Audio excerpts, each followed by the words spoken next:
Terima kasih Anda masih bersama Rosi, duel di debat kedua. Salah satu tema yang akan ramai dibicarakan soal infrastruktur dan inilah tema hari Minggu nanti di debat calon presiden. Nia sebagai orang awam begitu, mengapa infrastruktur harus benar-benar menjadi primadona atau keunggulan seorang Jokowi? Apa sih emang manfaatnya buat publik? Karena ada kemudian sindiran rakyat makan nasi bukan makan infrastruktur. Iya, tapi sebagai orang awam yang udah hampir 50 tahun hidup di Indonesia, saya mikir saya baru sekali lihat Indonesia punya tol. Sebagai orang film, saya ke Papua tahun lalu syuting film dokumenter di Jayapura. 3 tahun sebelumnya saya ke sana, jalannya masih anjlok-anjlok kan. Di situ dari airport sampai ke pedalaman saya udah bisa lancar syuting. Itu semua membantu sekali, kru saya juga happy, orang-orang di sana juga happy. Tapi yang simple aja sebagai ibu rumah tangga nih, saya ibu-ibu dengan 2 anak, dengan para pekerja rumah tangga saya, mereka jadi bahagia karena kalau bapaknya sakit, ibunya sakit yang dulu harus minta izin sama saya kalau pulang harus minggu. Sekarang 3 hari pulang, berapa jam udah nyampe Jawa, dia nengokin bapak ibunya, anterin uang, ngerawat semalam, ya? Besoknya dia pulang lagi dengan jalan tol. Jadi itu semua maksud aku kayak sesuatu yang day to day life tapi kita merasakan. Antoni, kenapa buat kubunya Pak Prabowo tuh keberhasilan membangun infrastruktur itu tidak diakui sebagai keberhasilan bersama? Karena kalau sesuatu yang dikatakan berhasil ini tapi membebani utang banyak negara itu menurut kami itu skala prioritas yang harus kita pikirkan. Jadi lebih pada sumber pembiayaannya? Ya. Cuman kan gini, Antoni kan pengusaha kan? Ya. Pengusaha kan selama ini yang selalu bilang infrastruktur, biaya logistik lebih mahal. Kenapa para pengusaha sendiri tidak bisa menerima pembangunan infrastruktur sebagai keberhasilan? Bagaimana bisa kita mengklaim ini sebuah keberhasilan kalau itu tidak membawa dampak kesejahteraan untuk masyarakat. Hari ini dengan pencapaian infrastruktur yang kata Pak Jokowi ini tidak memberikan kesejahteraan untuk masyarakat. Tidak ada lapangan pekerjaan yang bertambah di sana. Let's say katanya 2015 sampai 2018-19 ini banyak pembangunan infrastruktur. Nyatanya industri baja, industri semen itu sangat drop di 2016. Nah, silakan yang paling Miranda. penting Prabowo Sandi punya komitmen bagaimana kita membangun infrastruktur ini tanpa membebani banyak utang negara. Itu sumber pembiayaan akan saya tanyakan sih, tapi lebih kepada pembangunan infrastruktur itu tidak menambah lapangan pekerjaan. Dan Bang Sandi sudah membuktikan tol Cipali itu tidak membebani utang negara. Dan ini yang akan kita bawa ke dalam konsentrasi nasional. Bu Miranda? Saya kasih contoh aja Antoni ya. Siap. Mungkin Anda enggak seperti saya pernah mengalami seperti itu. Dulu saya ini lahir besar Jakarta, kakek saya dimakamin di Petamburan. Tapi masih ada kampung namanya juga Gultom. Kampungnya tuh di Pangaribuan jauh. Siap. Dulu kalau mau ke situ enggak bakalan bisa, 2 hari aja capek. Karena dari sini ke Medan dulu. Dari Medan ke sana bisa 8,5 jam naik mobil. Sekarang saya dari sini ke Silangit 1 jam. Udah ada bandara Silangit. Nah, dari Silangit ke situ bantuan desa membangun jalan dan sekarang jalannya udah hot mix karena camatnya juga mau adu-adu bagus, kepala desanya mau adu-adu bagus, dia harus bangun jalan yang bagus, uangnya ada 800 juta setahun dan sebagainya, hanya 1,5 jam. Total 3 jam. Saya bisa berangkat pagi, bisa kembali siang. Itu yang menyebabkan juga kegiatan ekonomi di situ meningkat karena dulu hasil kopi, hasil nenas, hasil apa nggak bisa diangkut. Jalanan kayak begitu, biayanya berapa? Sekarang industri kayak beberapa orang sekarang sudah mau bikin industri pengalengan pisang kering apa kering. Bu Miranda, jadi kamu bilang nggak ada ekonomi? Ada. Jadi nggak salah kalau mengatakan pembangunan infrastruktur itu tidak menyerap tenaga kerja. Pertama salah karena berbicara seakan-akan sesuatu itu tidak ada gestation periodnya. Ada waktunya. Kalau suatu jalan dibangun, jalan tol dibangun, tidak langsung pada tahun itu juga akan menghasilkan kegiatan di sekitarnya. Tapi bahwa kegiatan produktif di sekitarnya akan menjadi terbantu. Ya, saya pikir itu niscaya. Pak Said Didu dulu. Saya pikir gini. Sumber kritikan yang muncul itu sebenarnya begini, karena ada klaim seakan-akan semua infrastruktur ini adalah hasil kerja Pak Jokowi. Itu satu. Itu masalah. Karena kita tahu infrastruktur Bumi Ranatau itu mulai Pak Harto kok infrastruktur dibangun. Jadi itu sumber ketegangan yang terjadi. Karena klaim. yang klaim itu juga kali enggak ini ya. Ya, memang jadi kayaknya kesannya Kredibel seolah-olah ya. jadi Karena dalam berebut stempel kenyataannya, aja ini sih sebenarnya. dalam kenyataannya kan dulu jalan tol sudah ada. Udah ada. Jadi maksud saya ini Tapi kita tambahannya yang dalam 4 tahun banyak. Enggak. Dulu dalam Sebentar, Bu. 45 tahun cuma Sebentar. 600 gitu. Sebentar. Sekarang dalam 4 tahun Sebentar. 450 lain. Saya seorang engineer. Jadi Pak Jokowi itu dapat rezeki yang cukup bagus karena pas masuk 2014 pembangunan fisik mulai semua sehingga pengguntingan pita lebih banyak. Itu kita harus akui, tapi harusnya pernyataan bahwa ini adalah pekerjaan sejak Pak Harto. Jadi begitu saja. Ya, oke. Jadi gini Bu, kenapa saya selalu agak ini karena begini, saya berharap pemerintah ke depan janganlah klaim-klaim bahwa ini hasil kerja saya sendiri.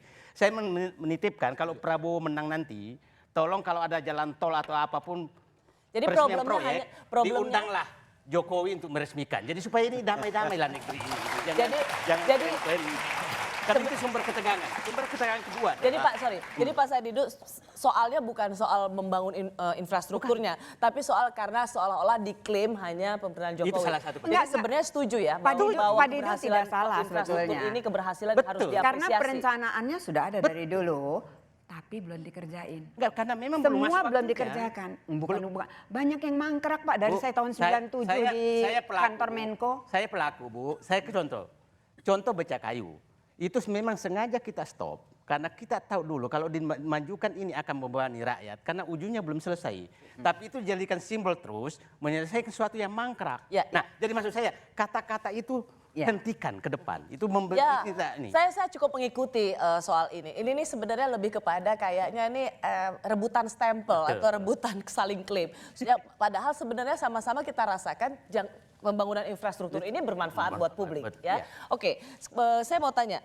Sekarang saya mau masuk ke soal karena topiknya hari Minggu soal pangan. Nah, hal yang selalu diviralkan di sosial media atau yang selalu diangkat oleh kubu oposisi selalu tentang kutipan Pak Jokowi tanggal 2 Juli 2014 di Cianjur, kita harus berani stop impor pangan, stop impor beras, stop impor daging, stop impor kedelai, stop impor sayur, stop impor buah dan lain-lain. Kita ini semuanya punya kok. Bayangkan kita jerih payah diproduksi, ada impor dan selanjutnya. Yang saya ingin tanyakan pada Anda semua, ini sering kemudian dikatakan bohong karena tidak menjalankan janjinya. Bagaimana menjelaskan ini? Bagaimana membantah bahwa karena ini selalu dipakai Pak Jokowi berbohong. Ya saya kira harus kita bedakan antara janji, komitmen dengan realisasi ya. Ada yang sudah dikerjakan, ada yang belum bisa dicapai dan semua kondisional. Ketika seseorang yang berkontestasi dalam politik menjanjikan sesuatu, tentu juga ada asimetri informasi misalnya. Dia tidak, apalagi Pak Jokowi kan dulu sama sekali orang baru ya di pemerintahan pusat, dia tidak tahu secara detail data. Jadi itu komitmen menurut saya bahwa kita akan menuju ke kedaulatan Itu jadi sebatas pada komitmen yang baik tapi memang nggak bisa dicapai. Dalam waktu dekat saya kira belum bisa dicapai karena kondisi memang. Dan secara global saya kira juga pangan kan menjadi problem. Ini tampaknya akan dimainkan terus oleh kubu Prabowo bahwa ini akan bohong. Kalau sebenarnya kita bisa usulkan debat kedua ini kita tontonkan kembali statement dari Pak Jokowi 2014. Biarlah rakyat yang menilai apakah sudah swasembada pangan, apakah sudah menjaga kestabilan harga bahan pokok pada saat ini. Inilah yang kita angkat ke depan. Gagasan besar kita ya tentang ekonomi. Tapi kan tadi sudah dibilang ada situasi yang tidak memungkinkan. Ini yang bahaya. Bagaimana seorang pemimpin ini tidak bisa merealisasikan janji kerjanya. Masyarakat ini. Tapi Bung Antoni, Pak Prabowo beberapa bulan yang lalu juga bilang kalau saya presiden stop impor beras. Ya, soal pangan kita komitmen dengan stop impor beras. Yakin bisa stop. Makanya ini perlu kita telaah. Artinya masyarakat ini sudah bisa melihat bagaimana kualitas dari seorang pemimpinnya 4,5 tahun yang lalu. Ini kita artinya jangan-jangan ini karena masih akan. Karena waktu itu kan dua-duanya akan nih. Jadi bisa lebih mudah untuk mengatakan. Mungkin Anthony mungkin agak mencampur baur antara tidak tercapai target, explainable or unexplainable. Oke, ini sama sekali nggak dieksekusi, Bu. Bukan, mana nggak dieksekusi ya? Dieksekusi lah.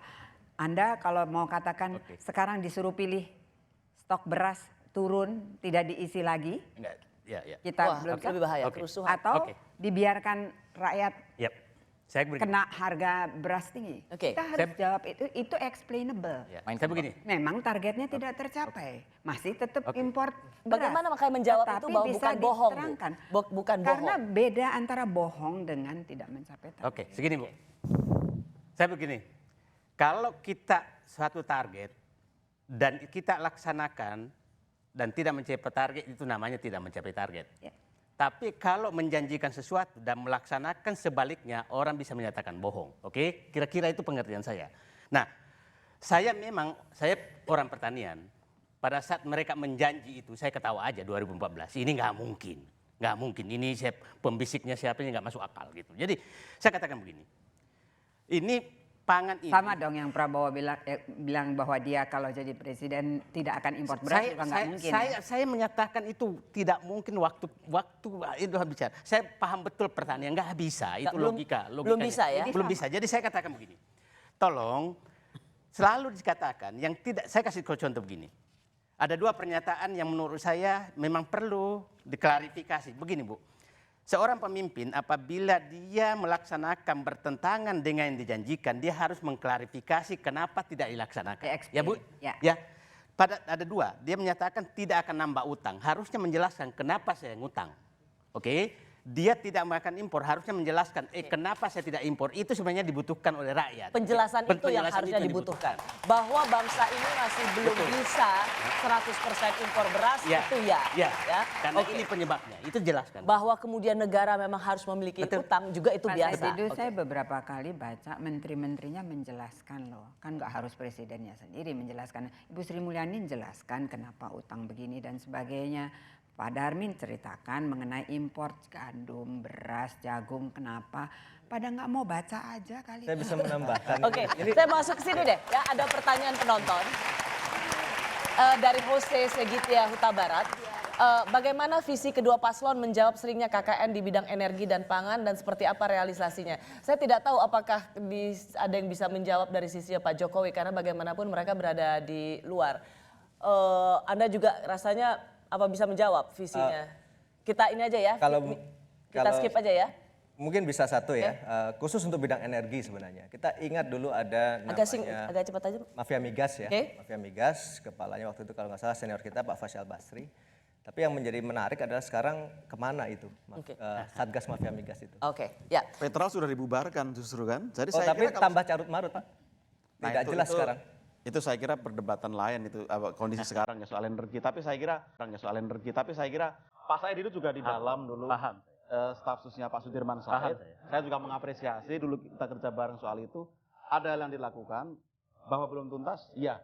Dan itu jadi alasan saya kira untuk bagaimana kita meneruskan itu. Oke, untuk kubu paslon 02 dari Puput Jatmiko mengenai energi, pangan, lingkungan dan infrastruktur di Indonesia Timur khususnya, apa yang masih dibutuhkan dan program seperti apa yang akan dilakukan untuk Indonesia Timur? Siapa yang bisa jawab dari 02? Adin?